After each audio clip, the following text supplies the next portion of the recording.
Hey everybody, welcome to Obscurities in Miniature, and today we have the last weekly painting progress of the year. Actually, this is kind of a big deal. I managed to do this for an entire year. I can't believe that I've been sitting here making videos for an entire year, day in, day out. That is absolutely nuts, and I have painted a crap load of stuff this year, looking back on it. If only I knew where everything was. That would be fun to have everything on display, but since it's all over the place, that's a challenge. Anyway, today we have wood. Piles of wood. That's it. Exciting, isn't it? I don't know why I wanted to paint these, and I got such a hard time from the guys at the hobby shop about that too. But there's just stacks of wood. That's it. Hope you enjoyed. Haha, right? Anyway, I have a bunch of random stuff here as always, so let's see what's on the menu today. We have a random piece of Beastgrave terrain. And I started to film a video about it, like when Beastgrave came out, and then I forgot about it, and maybe I still have it on my hard drive. I'll have to go look. Maybe I'll stick it up one day. I like how the bubbles turned out. The rocks not so much, but it's a nice little bit of terrain, and it's painted, so that's the important part. All right, we have random telemarketers trying to call. Anyway, next up we have the last of the Zephyri models from Arena Rex. As promised, I was going to stick her on a base, which I did, and she is now painted. I like this model, and I had a hell of a time painting her because it seemed like I kept spilling paint in all the wrong spots, but she's good enough. Also big. She's on that 40mm base here. Let's see, what else? 40mm base.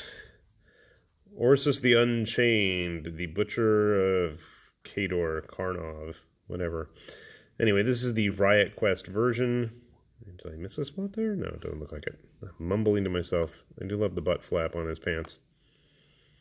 He came out alright. I'm not 100% pleased with his face, and I feel like I should do a little bit more highlighting on the armor, but it'll get the job done. Slowly but surely, we will eventually get to play Riot Quest, and eventually I will actually have enough models for both sides to play on. He's also a big model, as you can see. Let's see, what other big models do we have in store? Well, this one's not so big, and I don't remember what he's called. I want to say he was from a Kickstarter out of Ireland, Studio 13, Creation 13, something like that. And I'm going to actually have to go back and research it. I'll put it down in the description if you guys are curious after I figure out where he's from. I know I saw him in the photos for Zone Raiders, which was another skirmish Kickstarter near future sci-fi game. And so I saw that and I thought, hey, I have that guy. I should finally go and finish him. His cape did not want to connect to his body. There are two spots for it to attach, and neither of them worked. So I just kind of threw a bunch of glue back there and said to hell with it, and it was good enough. He's done. That's all that matters. He was painted with a mixture of, well, I first did a bunch of contrast on him, and it looked ugly, and then I went and repainted it, and then I still wasn't happy, and then I splashed a little bit more paint on him, and then I finally said, good enough. Let's see, what other big things? We have an Ogre from Artisan Guild. I had to think of that for a sec. He's big. Like, he's way bigger than the average Ogre. And the base kind of got crapped out when it printed, but live and learn, right? See his little butt cheeks there. Nice touch, I guess. I do like the cannonballs on the base. I do like the model, actually. He's really big. So I think if I was going to get any more of those, I might want to get them scaled down a little. As you can see here, he is quite large compared to the rest of the lot there.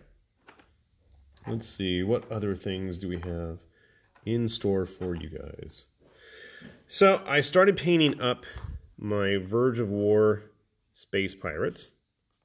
And I could not figure out a single scheme that I wanted to work with, so I just played around with various grays and blacks and greens and neon colors for blades. Oh, that's right. I was going to paint those propellant tanks a different color, and I completely forgot. Darn it. You can always go back and fix those. I do like these models. Here is the long-ranged option. I kind of mucked up his skull shoulder pad, but it is what it is. In addition to those folks, we've got one of the female, I think it was a human. It might not be a human, actually. And that helmet and that armor and that paint scheme really makes me think Master Chief. And I don't know if that was intentional or not on my part or theirs, but that's just how it came out. I'm not 100% sold on this red for the cloak thing either, but I don't know. Maybe a dark purple would have worked, or a black. I do have another one with a rifle, so maybe we'll do something different with her.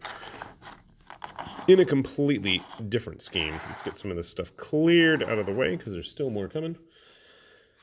My brother was asking me about what if I was going to ever finish my Carnevale stuff, so I got one of the nobles done, or as done as he may be for the time being. And as always with Tabletop Combat's models, they are quite nice. And I actually found where I put all of the starter set single piece models, so I'm going to try to just plow through those to start the new year off strong. And we can finally use these buildings here in the background from Carnevale for, you know, their intended purpose. That would be cool.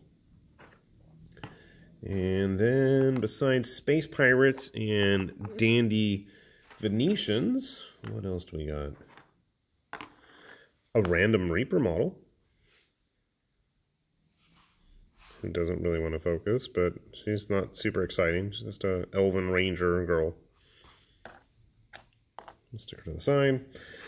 And then some random metal samurai. So this dude with his very Uesugi Kenshin, no, that's not Kenshin, Takeda Shingen looking armor, is from Zenit out of Spain.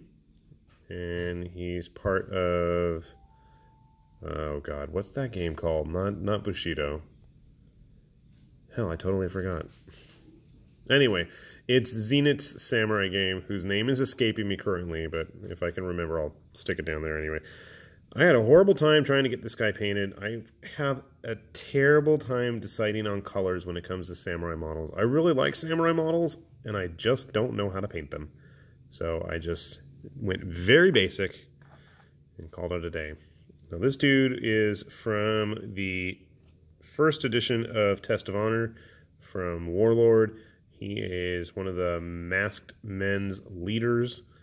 They were all the old plastic War Games factory guys that had metal custom bits, and anyway, he was a metal figure that was their leader. Supposed to be a monk who had a name that I don't remember. I do like his face. His eyes came out decent. Overall, it's an okay model. I did okay. Looking back now, I probably should have done something fancy with the cape jacket thing, but I didn't, so oh well. Continuing the samurai theme, we've got this fine fellow from Durgan Paint Forge out of Italy, and I gotta say, I really like this model. Actually, I really have enjoyed every model of theirs I've built. So they had a Kickstarter a few years back for nothing but dwarves, and that's where this guy originated. And they had a very Venetian, late Renaissance, early Victorian looking set of soldiers, Napoleonic uniform looking dudes a while back, which hopefully we should be seeing in 2020. So they were all resin. He's a bit big for a dwarf, but you know, it's easier to paint. And again, much like his samurai friend here, I had a terrible time trying to figure out just what colors to use. And I don't know why I ended up with a turquoise, but I think it works. Like I said, kind of a big die. All right, and then we have some Kingdom Death models, because what week doesn't go by without me painting something from Kingdom Death? 2 more of the 10th anniversary models, and I do not like how I did her eye there. It looks yucky. The rest of it looks okay. It's serviceable, it's manageable, but yeah, that eye is bugging me. It's really bugging me. I need to go back and do something. And then our other one. And originally when I painted her, I thought I did a better job on the skin, but looking at it now that I've got it sealed, not so much. But it gets the job done. I know there's much, much nicer versions online. So if you want to see actually decent painted ones, go check out Instagram and Facebook and all that social media stuff, because there's some really nice examples. Mine, not so much. She's serviceable, she's painted, she'll be on the table, and that's the important thing. Whether or not she performs any better is an entirely different subject, because every time we play Kingdom Death, we have god-awful rolls, but, you know, it's neither here nor there. Finally, we have random 15mm guys that I don't even remember what line they're from. Blue Moon Miniatures, maybe? I don't even know. And for some reason, he reminds me like the bad guys from Fifth Element. Or like an imp. I don't know. But he's painted. And I somehow managed to chip his ear. Awesome. There's one. Then we have a Battle Valor Beastman. Here, Piggy. And originally when I painted him, he was like in super Christmassy colors, and it was bugging me. So then I went back and tried to change it, but now it looks like he's got like a bra strap on him, which looks even weirder. I don't know what I'm doing. He's painted though. And now we're still not done. You can see how tiny these dudes are. And then, because it needed to happen, a while back I made a laser burn video with my brother Barzam, and we talked about these redemptionists, which were actually the progenitors of the guys in Necromunda, and you can see they are decidedly different here. So I went with a more regal looking scheme. They're so tiny. And they're mounted on pennies, in case you're curious. And finally, 2 random Kurosan aliens. I think they're like salamanders or something. And I was going to do something with those white spots on them, but then I didn't. So, take that as you will. I like blue alien combat powered armor. I don't know why. So yeah, that is how we have wrapped up the year. A nice collection of models for overall a fun year of painting. And hopefully you'll be back with us next year, because, well, why would I stop now, right?